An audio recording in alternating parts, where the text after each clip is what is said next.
Isa pong magandang araw, magandang umaga, magandang buhay, mga kasambuhay at mga kaparokya. Ako po si Father Domi Guzman ng Society of St. Paul, Cura Paroko ng Our Lady of Sorrows, FB Harrison, lungsod ng Pasay. Ang kaisa-isang parokya ng Society of St. Paul sa Pilipinas at Macau, at ito rin po ang dambana ng Mater Dolorosa de la Pieta. Kumusta na po kayo? Ngayon po ay ika-4 na linggo sa karaniwang panahon at huling linggo po ng buwan ng Enero. Ang ating ebanghelyo, Mark chapter 1, verse 21 to verse 38. Ang kwento po ay tungkol sa eksorsismo.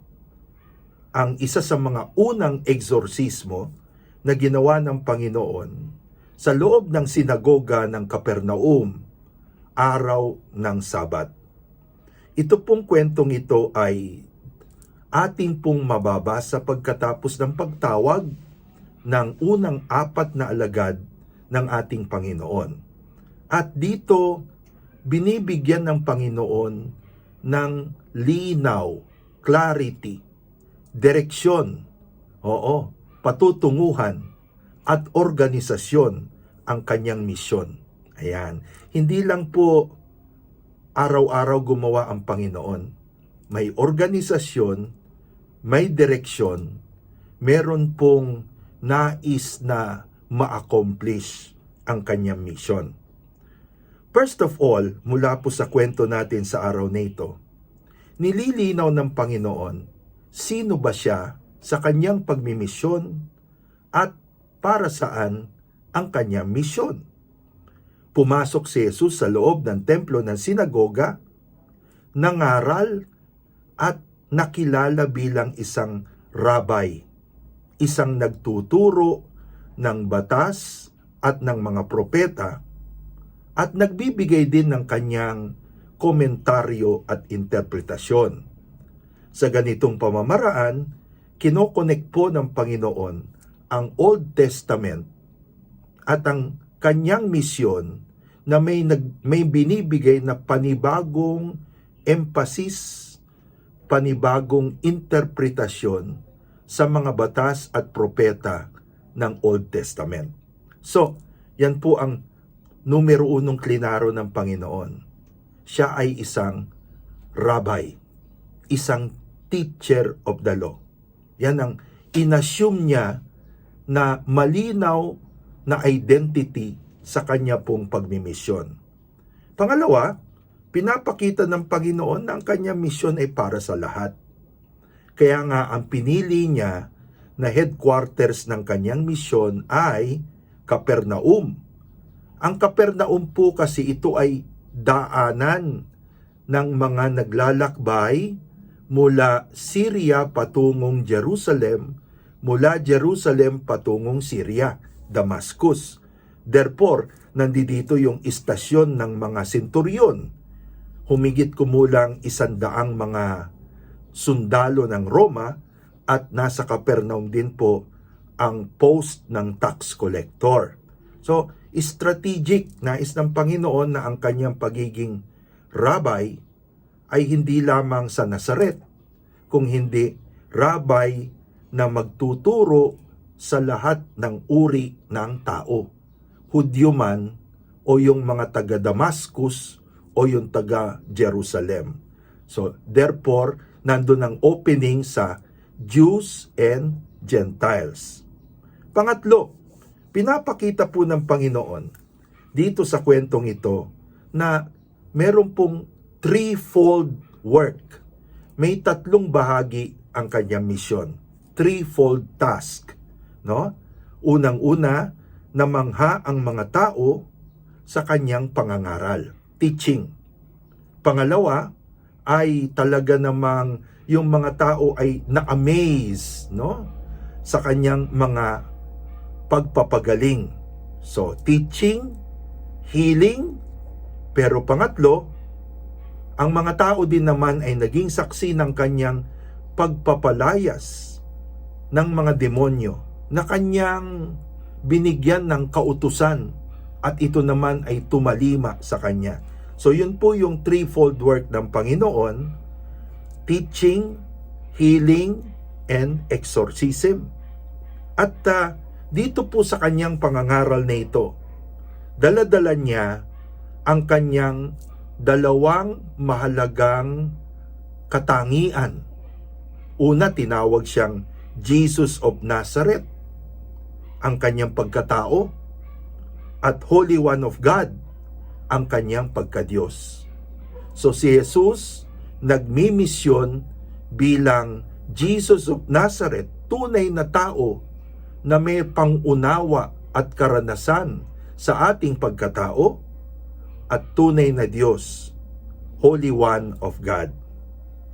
Pang-apat, sa atin pong ebanghelyo ngayon, ipinapakita rin ng Panginoon na ang kanyang misyon ay isa ding spiritual warfare.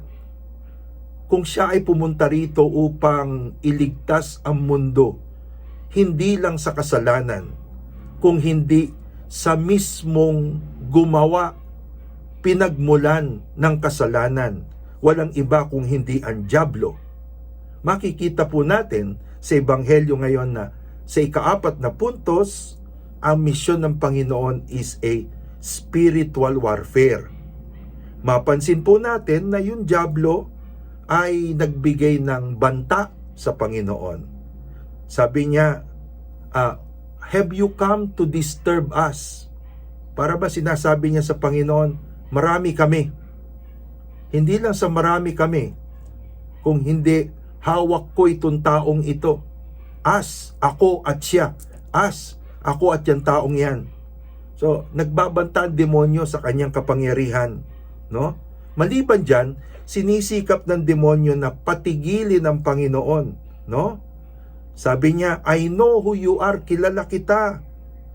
Tumigil ka, kilala kita. Lumayo ka.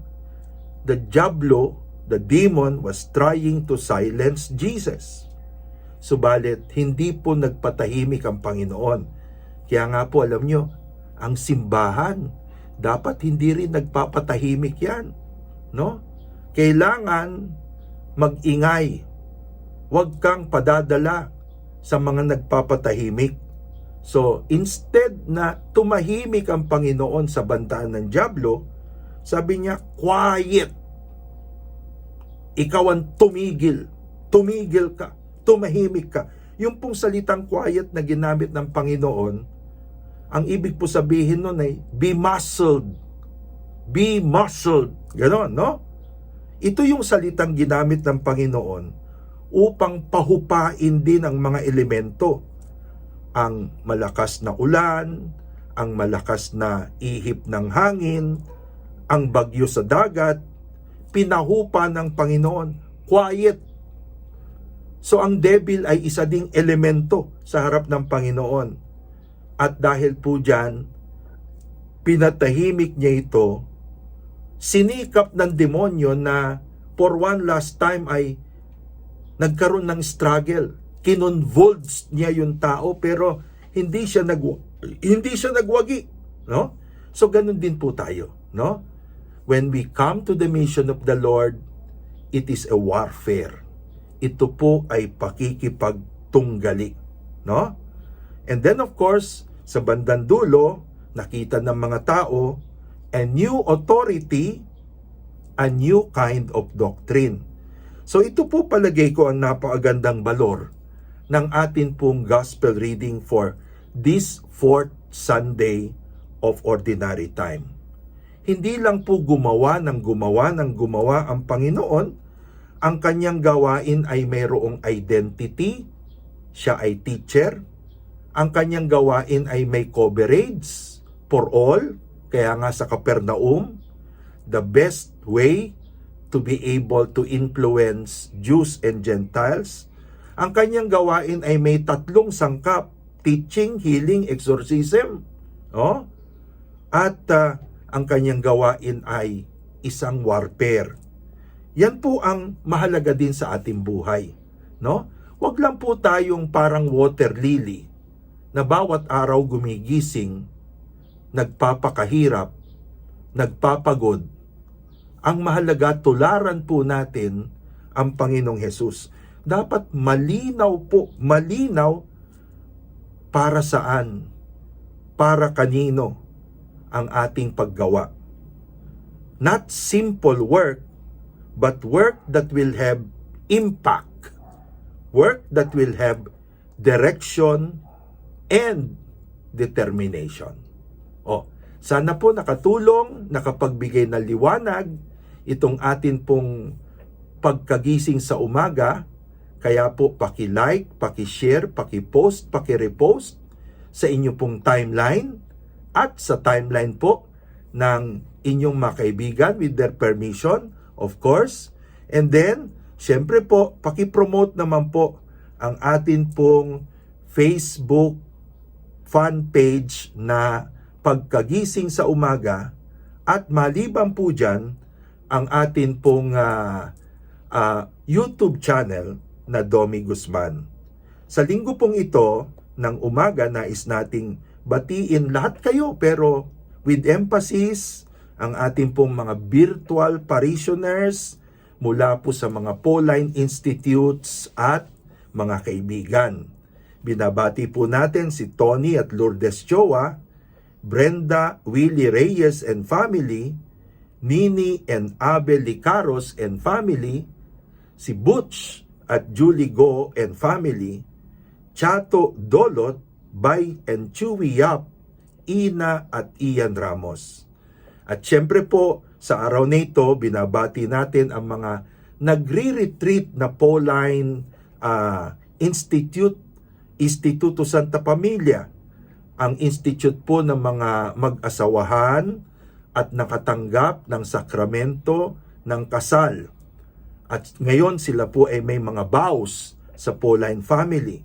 Si Rino Sioni Ramos, Rory Alinea Martin, Aida Montalvo, Virginia Par, Lolita Sampayan, Neri Serrano, Aida Chu, Marlene Tio, Bernardo at Violeta Pepito, Cynthia Bello, Flor Di Malibot, Dolores Acaya, Ellen Hilario, Esther Dason, Ami Batoktoy, Marnol at Arlene Banta, Fanny Kimosing, Edna at Jun Kadsawan, Eli Doroteo and family, Emily Cometa, Jo Kiambao, Josepina Telada Bulacan, Marina Guerrero, Susan Gabuya, Marisa Villanueva.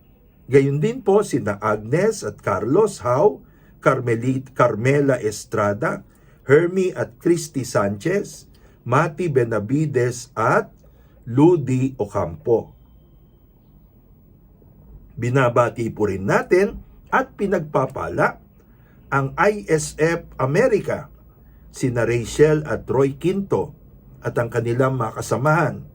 Gayon din po ang Instituto Santa Familia sa Cebu, pinangungunahan ni Solomon at Luchi Villaplaza, ang ISF Bohol ni Ricky at Duyan Solis, at ang mga Maniwang families ng Bohol, ang ISF Davao ni Dr. Mike at Patria Manalaysay at ang kanilang mga kasamahan, ISF Bacolod si Cherry Tan, at ang Association of Pauline Cooperators ng Society of St. Paul, pinamumunuan ni Jimmy at ni Ruby Lim. Bago po ang ating pamamaalam, nais kong simulan ng isang tradisyon na araw-araw italaga natin ang ating araw to spend the day well. Panalangin po ni Blessed Alberione, to spend the day well. Dear and sweet Mother Mary, keep your holy hand upon me and my families. My family. Guard my mind, my heart, my senses, that I may never commit sin. Sanctify my thoughts, affections, words, and actions, so that I may please you and your Jesus my God, and reach heaven with you. Jesus and Mary, give me your most holy blessings. In the name of the Father, and of the Son, and of the Holy Spirit. Amen. Pagpalain po tayo. Alleluia. Alleluia.